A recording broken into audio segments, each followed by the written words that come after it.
Iraqi कलाली brother को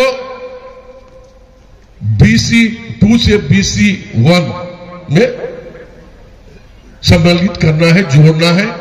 इस सरकार से आप लोग ने अपील किया है और उसके लिए आज आप मुझे यहां बुलाए। मैं आपके शुक्रगुजार हूं जो आप लोग यहां बड़े मजमा में हमें बुलाए। मुझे कभी कभी दुख भी होता है, मैं स्पष्ट बोलते हैं। बहुत दिनों के बाद आप लोगों ने आज इस मुकाम में पहुंचे। लगातार 1.5 महीना से आप लोगों ने गांव में, जिला में जाकर लोगों को यहां पर लाने की जुगाड़ की, लेकिन पहला ही दृष्टा जो देखते हैं लगता है कि हम लड़ाई छोड़ रहे हैं। मैंने देखा कि पूरे 4 कुर्सी भरा हुआ था कुछ देर पहले, देखे अब पूरा कुर्सी खाली है। तो लड़ने का जो जज्बा जो होना चाहिए हमें, वो जज्बा कहीं ना कहीं कमी हमें दिखाई दे रहा है। अब जब तक जज्बा नहीं रहेगा तब तक अब फतह नहीं हो सकता, आप जीत नहीं सकते हैं। इस बात को आप समझ लीजिए। जहां तक इशू की बात हुई, झारखंड बनने के बाद एक नहीं अनेक माइनॉरिटी का इशू को जो है हम लोगों ने सुलझाने में, करने में हम लोग कोशिश की। सारी चीजों को हमने उसके सुनने के पश्चात 2-4 बातों आपको हम कहना चाहते हैं। हम क्यों पीछे हैं, हम क्यों पीछे चले जाते हैं, क्यों नहीं मेरे उत्थान होता है, क्यों नहीं मेरे यहाँ के घर के लड़का बड़े नौकरी में जाते हैं, क्यों नहीं मेरे यहाँ के लड़का अच्छा पढ़ाई करके कोई संगठन में नहीं जा पाते हैं। किसके लिए कौन जिम्मेवार है? सरकार, हम, हमारी समाज या हमारी परिवार? ये बात को भी आप देखना होगा, तब सच्चाई आपको पता चलेगा, नहीं तो सच्चाई पता नहीं चल पाएगा। किसी पर आरोप और तरफ से कोई कुछ नहीं मिलने वाला। हमको 2 बार बोल दीजिएगा, हम सुन लेंगे, लेकिन आपको उससे हासिल क्या होगा, ये बात को भी आप ध्यान देना चाहिए। दोस्तों, मैं इस बात को इसलिए कहा कि आपकी जो मांग है, पहले उस मांग पर हम आप लोग को विश्वास दिलाना चाहेंगे। ये मांग आपका जायज है और मैं आपको विश्वास दिलाते हैं कि आने वाले समय में आपके जो संगठन के जो लोग जो आयोजन करता है, वो 2-4 आदमी हम लोग से मिले। हम जाकर माननीय मुख्यमंत्री से लेकर जहां भी जरूरत होगा हम जाएंगे और इंशाअल्लाह आपके जो चाहत है, आपकी जो मांग है, और बरसों से आप सोचते हैं कि हम उसी लिए उपस्थित है, उस मांग को भी पूरा करने की भरपूर हम कोशिश करेंगे। यही आपको विश्वास दिलाना चाहते हैं। सरकार का हर एक लाभ आपको मिले, उस पर ध्यान सरकार की है, हेमंत जी को है, गठबंधन की सरकार की है। हम उस पर भी आपका विचार विमर्श करते हैं ताकि हमारी समाज की माली हालत कैसे बदले, हमारी भी एक पहचान बने, और वो पहचान सिर्फ झारखंड में नहीं।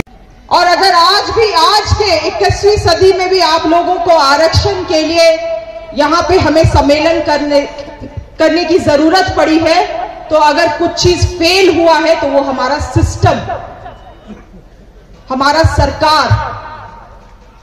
आज हमारे पास क्या हमारी सरकार ने इतना नौकरी नहीं बना पाए क्या हम, कि आज भी हमें आरक्षण की जरूरत पड़ रही है?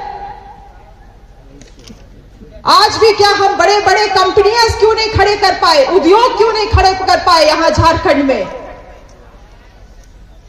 कि हमारे झारखंडी को, हमारे मूलवासी को, यहां के लोगों को आज भी नौकरी के लिए हमें कब तक इस सवाल को यहां पे बैठे युवाओं को सोचे। आपका जो डिमांड है एनेक्चर 1 में, मैं तो कहता हूं कि एनेक्चर 1 ही क्यों आप मांगते हैं? आपको तो शेड्यूल ट्राइब का दर्जा मिलना चाहिए। जो आप काम करते थे, अब आप दीनी हो गए हैं, सबके सरों में टोपी है, सब कलमा गो हैं, और अल्लाह ने आपको दीन में लगा दिया काम में। ये बड़ी खुशी की बात है, हम इसका फख्र करते हैं कि साहब के हमारे कलाल बरादरी, इराकी बरादरी बहुत दीनी हो गए हैं, और ये बहुत अच्छी बात है। दीन होना बहुत अच्छी बात है। और मैं सरकार के मंत्री नेहा तिर्की तो बेटी है, उससे भी कहते हैं कि भाई इस बात को तुम उठाओ और विधानसभा में, लेकिन इसके पहले कि आप मुख्यमंत्री जी को जाके डेलीगेशन आप मिलते हैं, हमारे मसाले हम जाके मिलेंगे, जरूर है, हम इस बात को रखेंगे, लेकिन जब तक बैकवर्ड कमीशन का गठन नहीं होगा तब तक आपका यह मसला हल नहीं होगा। आप बैकवर्ड कमीशन का मंत्री जी चेयरमैन और उसका मेंबर का गठन जल्दी कराइए, तब आसानी से ये मसला है, नेक्चर वाला मसला आप हल हो जाएगा। एक सिस्टम है गवर्नमेंट का, एक नियम, उस नियम के अनुसार ये काम होता है। आपके जो डिमांड्स है एनेक्चर 1 का, उसके बाद मुसलमानों को जो डिमांड्स है वो बाकी सभी मुसलमानों के, दूसरे कास्ट के भी मुसलमान के भी वही डिमांड्स है। मोमिन कॉन्फ्रेंस आपके इस डिमांड के साथ है, आपके साथ रहेगा, आगे भी हर कदम पर आपका साथ चलने के लिए तैयार। और मैं माननीय मंत्री जी को बता देना चाहता हूं कि जिस दिन अंसारी कम्युनिटी और ये एकरा की कम्युनिटी मिल जाए, उस दिन झारखंड का तकदीर चमका देगा, चेंज कर देगा। इसके अलावा मैं 2-3 बातें माननीय मंत्री जी से कहना चाहता हूं। मैडम सिल्वस तिर्की जी हैं, आप दूरंदेशी हुआ करिए। अगर दूरंदेशी नहीं होंगे तो शायद आने वाले दिन में हमारे की सरकार की सरकार नहीं रहेगी। हम भी कांग्रेस पार्टी से संलग्न हैं, जुड़े हुए हैं, लेकिन ये माने नहीं है कि हम सेकुलरिज्म का ठेका लिए। हम ठेका नहीं लिए हैं। हम बीजेपी का हराने का ठेका हमारे ऊपर नहीं है, मुसलमानों पर। आप हमारे मसाइल को आप हल करिए। अगर मसाइल को हल नहीं करिएगा तो हम दूसरा रास्ता निकाल देंगे, ये आप जान लीजिए। आपको ये होना चाहिए माननीय मंत्री जी कि अभी बिहार में जो इलेक्शन हुआ उसमें एआईएम 12,000 वोट ले आए और कांग्रेस पार्टी, जदयू, आरजेडी ने मिलकर चुनाव लड़ा, 1200 वोट से हार गया। कहीं ये नौबत झारखंड में भी नहीं आ जाए। अगर आप हमारा काम नहीं करिएगा तो ये नौबत आ सकता है। दूसरी बात ये भी आपको बता देना चाहता हूं माननीय मंत्री जी कि आरएसएस के चीफ आदरणीय मोहन भागवत जी ने कहा कि साहब बैकवर्ड मुस्लिम को तरजीह दिया करो। क्या बात थी? उसने क्यों कहा? इसलिए कहा कि पूरी आबादी इसी बैकवर्ड मुसलमानों का पूरे देश में है, जिधर जाएगा उधर हवा का रुख चेंज कर देगा। आपको ये बताना पड़ेगा कि हमारे वोट से आप विधायक और मंत्री बनते हैं तो हमारे मुतालबे पर आपको नजरसानी करनी पड़ेगी और इस काम को आगे बढ़ाना पड़ेगा। बंधु जी तो एक बात बोल के चले गए कि एक डेलीगेशन बनाइए और चीफ मिनिस्टर से अपने मुतालबे को रखिए, वो हमारे एजेंडे में शामिल था। देखिए आलमगीर आलम साहब, हमारे यहाँ एक हदीस है कि किसी आदमी की उसके मुंह में तारीफ मत करो वरना वो तलवार से काटने के बराबर है। आलमगीर साहब वो आदमी है जो इस सरकार में, मंजूर साहब यहां मौजूद हैं, उसकी गवाही देंगे कि 3 बार हम लोगों को चीफ मिनिस्टर से मिलाए हैं। वो चाहे वो सीए एनआरसी का मामला हो, मदरसा के टीचरों को अभी सरकार ने पेंशन दिया है उसका मामला हो, चाहे उर्दू का मामला हो, आलमगीर साहब ने 3 बार मिलाया। और आपको मालूम है कि यही हमारे नुमाइंदे हैं। झारखंड में 2 ही मिनिस्टर है ना, हफीजुल बीमार हैं इस वजह से नहीं आए हैं। आलमगीर ही आलम साहब है ना, कौन है? इनके यहां देखिए कांग्रेस सेकुलर पार्टी है, सब जातियों और इनसे मिला हुआ है, उनके यहां सब आएंगे, लेकिन 70% विजिटर माइनॉरिटी मुसलमान का होता है जो अपने कामों की वजह से इनके यहां जाते हैं। और ये जहां से आते हैं पाकुड़, आपके लोग भी वहां मौजूद हैं, उनका क्षेत्र है, उनका जिला है साहेबगंज, आपकी बड़ी आबादी है, वो बखूबी वाकिफ हैं। कमी तो हमारे अंदर थी ना कि हम 3 अक्टूबर से पहले उठे नहीं, हमने मुतालबा किया नहीं। 28 सालों का जमूद को आज तोड़ा है हमने। तो आलमगीर साहब को हम लोगों को सुनना है, मंजूर साहब हैं। सर कहा गया है ये तोड़ नहीं है, ये साथ साथ अपने अपने घरों में तामीर को आगे बढ़ाने का जरिया है। हर समाज का आदमी अगर अपना अपना घर बना ले तो मैं समझता हूं वो चांस उससे ज्यादा अच्छा नहीं होगा। यही वजह है कि आज हमारे ये आलमगीर साहब और साथ साथ मंजूर आलम साहब अंसारी ने इस मंच में आकर के हमको इस बात को एहसास दिलाया कि हम लोग मुसलमान हैं, पिछड़े हैं, साथ साथ कोई जात अपने तरीके से अगर कमजोर है तो मजबूत जात को ही आगे बढ़ना पड़ेगा, जिसमें आज वो बढ़ते हुए दिखाई दे। नहीं तो आप लोग गिरा बांध लें, और इस बात को समझ लें। उम्मीद है कि 5-10 मिनट अगर ज्यादा मंत्री साहब से रिक्वेस्ट करता हूं, कहीं से जाने की जरूरत है तो थोड़ा से इस नाचीज के लिए अपने समाज को मिलने का मौका, मुझे 28 बार मौका मिला है, आपको हर वक्त में मौका मिलता है, मुझे थोड़ा सा इजाजत दिया जाए। मैं आज बोलना चाहता हूं अपने बिरादरी को, आज आप लोगों के सामने अपनी खुशी का इजहार कैसे करूं, कहां से शुरू करूं, समझ नहीं पा रहा हूं। फिर भी अपने दिल की अथाह गहराइयों से, खुसूसन इजलास के मुंतजिमकारों के लिए एहतियात की छलनी से अच्छी तरह छान कर किसी तरह के फरसुदा मिलावट के बगैर शुक्रिया अदा करता हूं और हिम्मत इकट्ठा करके कहना चाहता हूं, कुछ दहशत को छोड़ना होगा, रिश्ते हिम्मत से जोड़ना होगा, खुद चिरागों को आगे बढ़कर अब रुख हवाओं को मोड़ना होगा। वक्त अब चाहता है बेदारी, अब तगाफुल को छोड़ना होगा। ख्वाब गफलत में है हमारे सभी, इनके दिल को झिंझोड़ना होगा। किस गुफ्तार से न होगा कुछ, खून दिल पर अपना निचोड़ना होगा। सच तो यह है कि अच्छे काम का शुरू करने के लिए कल से बेहतर आज है। इस बात का इशारा मंत्री साहब ने किया, विधायक साहब ने किया। जो ख्वाब अब हम सबों ने 28 साल कबल 1994 में इसी ईद की कॉन्फ्रेंस में देखा था, जिसे कलाल इराकी बिरादरी के मौजूदा लोगों ने अमली जामा पहनाने की कोशिश कर रहे थे। मुबारकबाद के मुस्तहक है झारखंड के नौजवान बिरादरी, जिन्होंने अपने पुराने सरपरस्तों को भी साथ रखा। और मैं दुआ करता हूं कि आज यहां फैसला ले लिया जाए कि बगैर आगे अब आने वाली नस्लों के लिए मुंतजिम और तंजीम की कमी को जरूर पूरा कर दिया जाएगा। उसमें से एक हमने बनाया था रांची में समी आजाद को, और शायद यहाँ पर मौजूद है हमारे बगल में समी आजाद, सामने आइए, इनकी सरपरस्ती कीजिए, जान जी लगा दीजिए और लगाए कि नौजवान अभी जिंदा है। ये समी आजाद के कांधे पर वो बात है, नौजवान अभी आएंगे माशाअल्लाह। मैं कोशिश करूंगा इंशाअल्लाह। कलाल इराकी का विशाल महासम्मेलन चल रहा है और हमारे नौजवान जो रात भर सोए नहीं हैं, उठ करके काम कर रहे हैं कि आने वाले लोगों को तकलीफ ना हो, और आज यहाँ पे बैठ करके रजिस्ट्रेशन का काम कर रहे हैं। हम इनसे जानते हैं कि अब तक की क्या उम्मीद है, कितने लोगों का आने का रजिस्ट्रेशन हो चुका है? 2000 का अब तक लगभग 1:30 बजे तक 2000 के पार कर गए हैं लोग। आपके साथ टीम में कौन कौन है?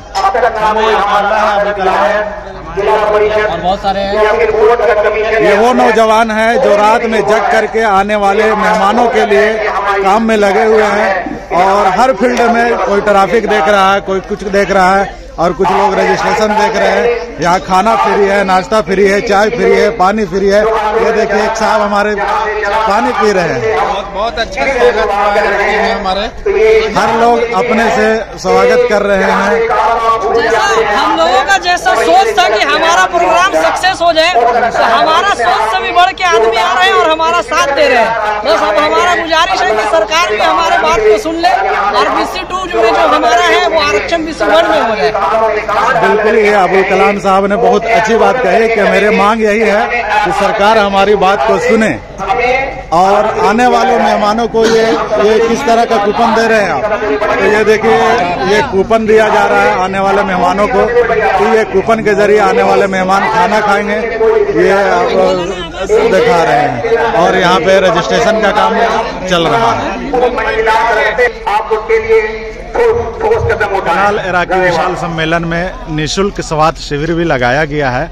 हमारे साथ अबू साहिब साहब है। किस तरह के स्वास्थ्य शिविर चल रहा है और क्या इलाज हो रहा है? बहुत बेहतरीन सुन रहे हैं। अब आपके सामने हमारे व्यवस्था है, बहुत अच्छे से इलाज साथी बाहर से आने अब आपको खिताब रहे इस मेडिकल कैंप से।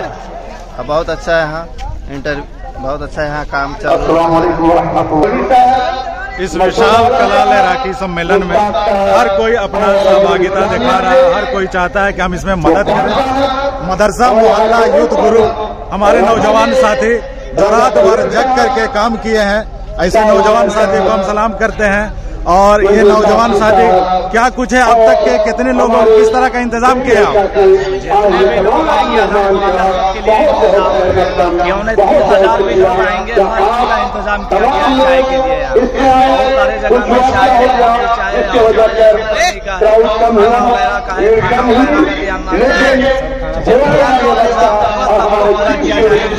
आपके टीम में कौन कौन है? हम सारे सारे तो ये हमारे नौजवान साथी बगैर निःशुल्क, बगैर पैसा लिए हुए अपने फंड से, अपने जेब के खर्चे से थोड़ा थोड़ा जमा करके इस विशाल कला लहराकी सम्मेलन में एक ग्रुप बना करके खर्चा किया और उसको जो है वो चाय बना करके आने वाले मेहमानों को दिया जा रहा है। ये हमारे नौजवान साथी है मदरसा मोहल्ला यूथ ग्रुप इटकी।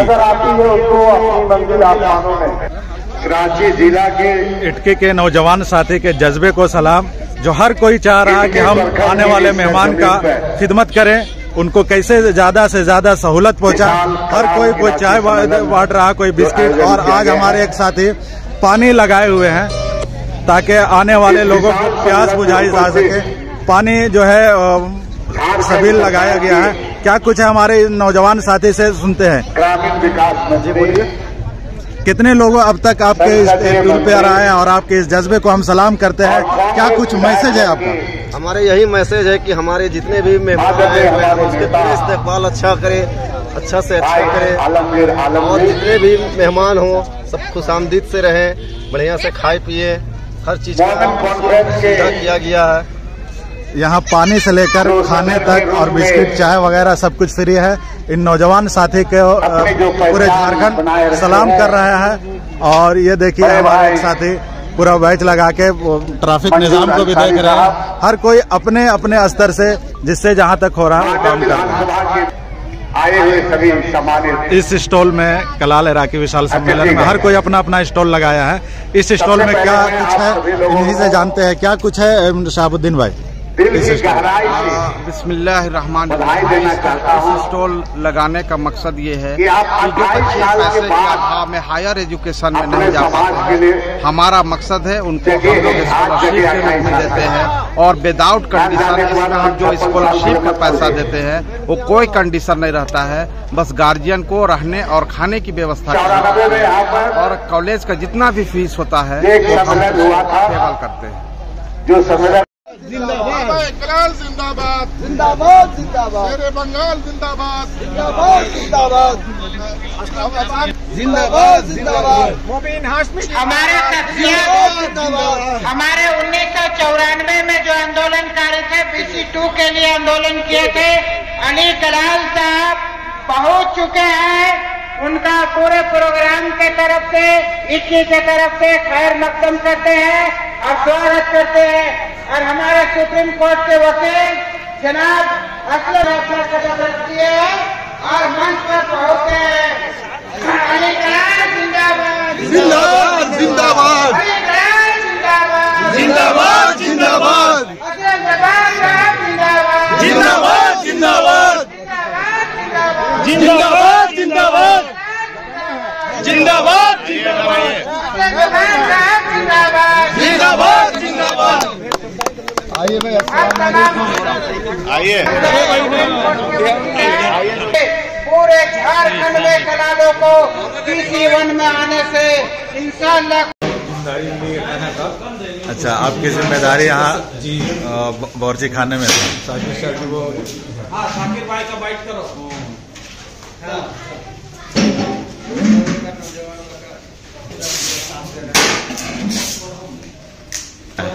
अभी आप नहीं बोलिए, आपको नहीं होगा। कितने लोगों का खाना बनना है? 3000 आदमी को खाना बना रहे हैं। जरूरत पड़ने से फिर 1000 आदमी को और भी बनाएंगे। अभी तक हम लोग का 1500 खाना बन गया, 1500 आदमी का अभी बनिए रहा। अभी काम चालू है और टोटल 4000 खाना बनना है। सारा मटेरियल तैयार है जी, 4000 सारे लोग लगे हुए हैं और इसकी अंजाम को भी अच्छा तरह से मुस्तैद तैयार हैं। अगर 4 की जगह में 8 भी आएंगे तो हम इस्तेमाल करने के लिए तैयार हैं। हर लाइन से तैयार है। चलिए।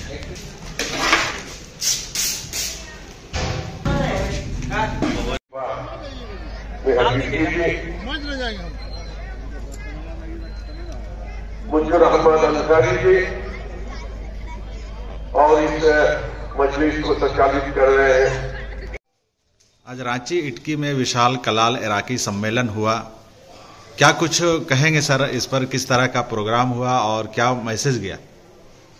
ये प्रोग्राम 100% कामयाब रहा और इस प्रोग्राम की निहायत ज़रूरत थी। नौजवानों में जो चिंगारी आगे शोला बनकर के आगे बढ़ी है, इससे हमको बहुत उम्मीद है इस बरादरी के बहुत सारे कॉज को पूरा होने में। मसलन यहाँ पर ही एक बहुत बड़ी बात है कि कलाल कॉन्फ्रेंस में अंसारी मिनिस्टर का आना, अंसारी लोगों को कलाल के फेवर में कुछ बोलना, यही सबसे बड़ी कामयाबी है इस कॉन्फ्रेंस का। और इस कॉन्फ्रेंस में हमारे अंसारी बिरादरी के लोगों ने मदद करने का वादा किया है हमारे मंत्री ने। ये बहुत बड़ी कामयाबी का निशानी है जो ऑल ओवर इंडिया में कभी नहीं हुआ। हम इसको 100% तो कामयाब नहीं कहेंगे उनकी तरह, मगर एक शुरुआत हुआ जिससे उसमें पूरे झारखंड में एक मैसेज दिया है जो दबे पिछले थे, एक जज्बा उसमें उभरा है। अब हमारे साथ कुछ अच्छा होगा और यही बहुत बड़ी कामयाबी। हुजूर, आप बंगाल से आए, कलकत्ता से, विशाल कलाल इराकी सम्मेलन में, ये सम्मेलन किस हद तक कामयाबी के तरफ बढ़ते हुए देख रहे हैं आप? क्या कुछ कहेंगे? ये सम्मेलन आज का जो इटकी में मुनक़द हुआ, ये अपने आप में एक मिसाल है।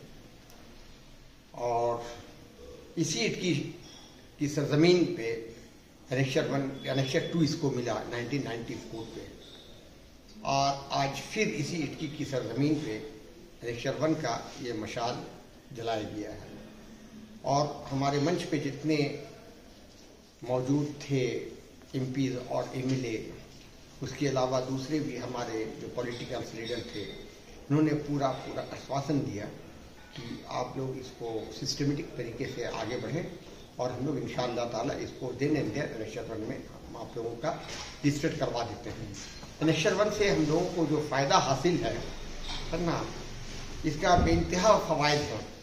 लोग अगर इसका ठीक से समझेंगे कि एनेक्शर 2 में हमें क्या क्या तकलीफ से गुजरना पड़ रहा है ना, और एनेक्शर 1 में किन किन तकलीफ से हम एनेक्शर 2 में गुजर रहे हैं, वो सारे मराइल को एनेक्शर 1 शॉट में क्लियर कर देगा ना। जहां हम एग्ज़ाम एनेक्शर 2 में 2 बार देते हैं, कोई भी कंपटीशन एग्ज़ाम, ये हमें 8 बार हमें मौका मिलता है एग्ज़ाम देने का।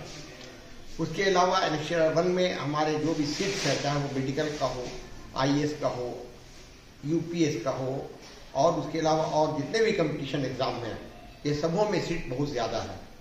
जब 1 या 2 सीट OBC 2 में 1 या 2 सीट मिलता है हमें, लेकिन OBC 1 में हमें ये कम से कम एक सीट का रिजर्व है 10% 20% एक रिजर्व है कि इस महकमे में 10%, इस महकमे में 20%। हुजूर, आप अभी इटकी विशाल कलाल इराकी सम्मेलन से लौट रहे हैं, क्या कुछ कहेंगे इस सम्मेलन के बारे में?